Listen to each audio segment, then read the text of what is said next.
vois, ici, c'est un quartier un peu précieux parce que ce qui se joue ou ce qui s'y vit, ça reste un peu étonnant. Ça vient un peu contrarier tout ce qui se passe ailleurs, notamment dans la destruction des centres-villes, ou la destruction simplement des vies qui peuvent se jouer à l'intérieur d'une ville, qui soient des vies qui soient autre chose que des vies économiques. Parce qu'effectivement, ils sont rares les espaces où aujourd'hui on peut s'asseoir pour, pour, euh, pour mille choses, ou même simplement on peut regarder un arbre, il n'y en a plus beaucoup. Puis ici, il y a les magnolias. En fait, la stratégie de la mairie, elle était assez claire. C'est, on laisse pourrir cet espace-là pour pouvoir ensuite justifier d'un nouvel aménagement et notamment détruire complètement la vie du quartier et aussi détruire complètement les formes de vie qui vont avec cet espace-là. C'est des projets d'uniformisation. C'est une pure question économique. On a écrasé le vivant.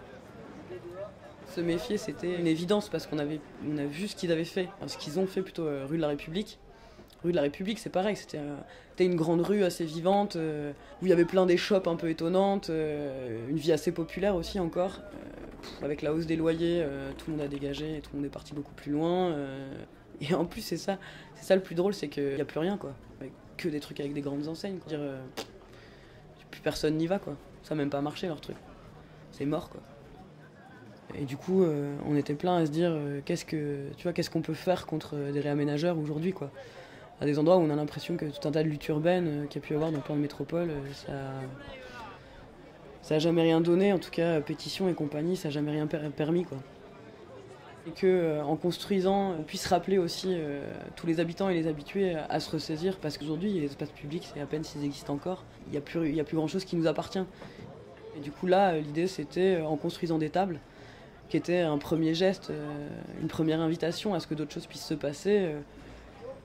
Et du coup, on a organisé une grande fête de quartier pour la construction des tables. C'était des grandes tables en bois et en béton, un peu lestées. Enfin, il y avait aussi quelque chose de joli, quoi, dans un espace qui est quand même, malgré qu'on l'aime bien pour tout ce qui s'y joue, qui est un peu hostile, quoi.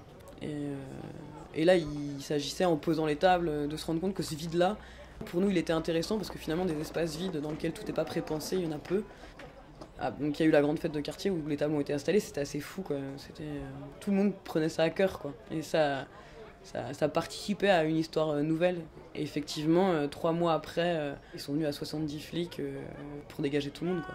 C'est là que tu vois que en fait, l'aménagement urbain, c'est vraiment une question politique et c'est vraiment une question de gestion des populations, parce que quand ils viennent à 60 pour dégager des tables de quartier, c'est quand même juste des tables de quartier, mais qu'ils arrivent avec des matraques, des gazeuses, parce que ils craignent énormément que les gens puissent se rassembler et se constituer, quoi, se constituer en force et s'organiser ensemble.